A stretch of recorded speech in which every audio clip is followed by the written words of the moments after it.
Happy Valentine's Day, or Single Awareness Day. February 14th is not only a holiday focused on romance and fertility, but also the release of Wanted Dead. Last year, I met with Soleil Limited and 110 Industries to preview their upcoming game, Wanted Dead. During that preview of the game, I was not sure what exactly to expect from it, but now that I have finally got my hands on it, it was exactly what I expected. You are probably wondering, what did you expect? Well, the easy answer is a blend of cyberpunk and 90s retro elements showing corporations as evil entities who want to control everything. Now, after diving into Wanted Dead, I can clearly see that my theory was correct. While playing through the game, it is easy to see elements of Ninja Gaiden and Dead or Alive. With that in mind, I knew that I would be in for a challenge, and the game did not disappoint. However, there were more challenges than expected. Beyond the story, the game features a variety of activities for the player to enjoy while bonding with their team. Wanted Dead is the story of Hannah Stone, a former war criminal turned lieutenant leading the Hong Kong zombie police unit. After a break-in at Dower Synthetics, the captain sends the unit to reinforce local units. Rather than waiting for permission to enter the building, Stone makes the decision to enter and investigate. This leads the unit to investigate the break-in and encounter the thieves. Surprisingly, these thieves are not your run-of-the-mill thieves, but high-tech mercenaries. Due to entering the facility without permission, Stone and the team are reprimanded for their actions, making them an enemy out of Dower Synthetics. This leads us to the overarching plot of the team investigating the Dower Synthetics break-in and disturbances around Hong Kong. At the end of the story, it felt like the overall narrative is too short, despite it solves the mystery behind the break-in. The final cutscene alludes to there being more than meets the eyes. Either it is leading to a sequel or eventual DLC. Wanted Dead's gameplay is a blend of hack-and-slash combat with third-person shooter mechanics. While playing through the story, the player can take time to relax and bond with the team by completing a variety of minigames. As the player kills enemies, they earn skill points. Skill points can also be earned by picking up collectibles and executing the enemy. These skill points can be used to unlock skills in the offense, defense, or utility tree.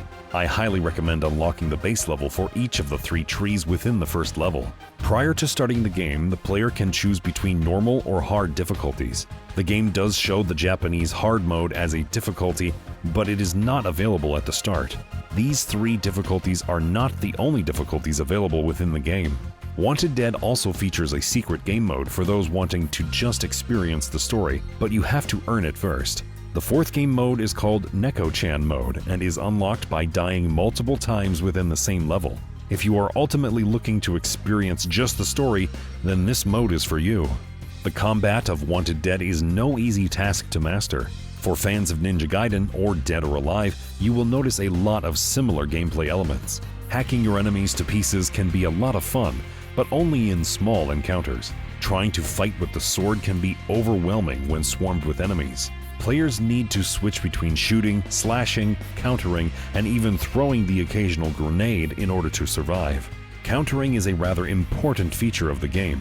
Players have 2 options in order to counter attacks. The first and most memorable option to counter an attack is to block the attack. Executing a perfect block will allow the player to counterattack. Players can counter a strong attack by shooting the enemy with their sidearm. A red warning symbol will appear over an enemy's head, indicating that a strong attack is coming. Executions in the game can be satisfying, but unless you trigger the right condition, it is very easy to get the same one. Looking at Wanted Dead's gameplay and story, it is hard to judge how a player will receive the game. At times, the combat feels rather unfair and even frustrating. Gamers who are not fans of Ninja Gaiden or others will very easily be put off by the game. Camera control when trying to jump from enemy to enemy in combat can feel rather slow, making it hard to rotate between enemies. During my playthrough, I did not find an easy way to rotate between enemies during combat. Even focusing on agile enemies could be difficult. Yes, it makes for intense combat, but enemies rapidly moving around can be exhausting on the eyes. In combat, the player receives 3 health packs that they can use to heal Lieutenant Stone, but at times they feel pointless. The first time the player is downed, they will be healed by Doc. Players can also pick up ammo and health packs from enemies they killed, but these drops feel too randomized. Combat in the game can be fun and challenging, but the game crashes and returning to checkpoints can be exhausting. When the player dies, any skill unlocked after that checkpoint will be reset, so you will need to re-unlock any skills you want to have. The game does offer a variety of skills and weapon attachments to choose between, but in a way, they feel rather lackluster.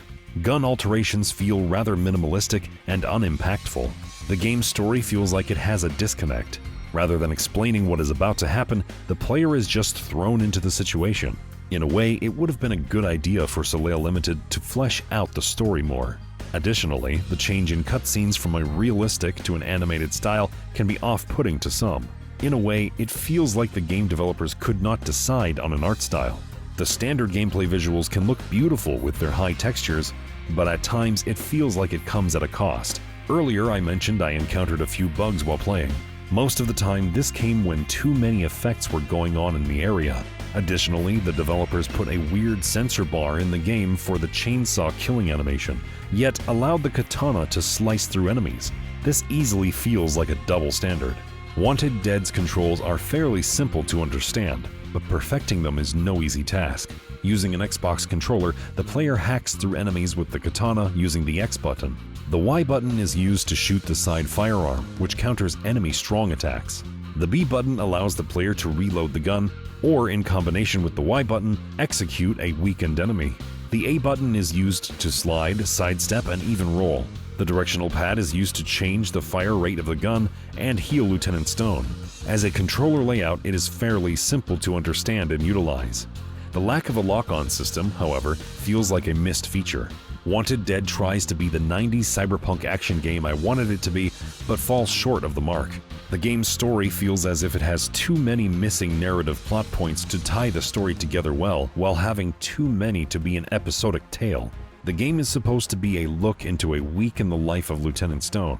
Instead, it seems to jump around, only really tying that focus point by giving a date rather than blending the narrative to lead players in that direction.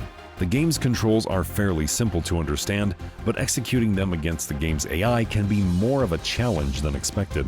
Wanted Dead's base difficulty can be unappealing to most gamers, and the game's insinuation of Neko-chan difficulty could insult players who are already frustrated. Although the game does feature a variety of checkpoints and autosave features, these checkpoints feel inconsistent and underutilized. Yes, they do allow the player to save and restock supplies, but at the end of it, that's all they do. Skills unlocked do not save prior to the next checkpoint, forcing the player to re-unlock skills after death. If you are up for a challenge, Wanted Dead can be a fun experience, but for those who don't like dying or having to learn perfect timing, it can be rather frustrating. The game's shift in graphics between minigames, gameplay, and cutscenes can be a bit much for those looking for a uniform experience. Soleil Limited tries to make Wanted Dead the experience that Ninja Gaiden was, but misses the mark. Combat can be fun if you don't get frustrated at a challenge. Otherwise, if you are looking to just experience the story, Neko-chan mode is the way to go.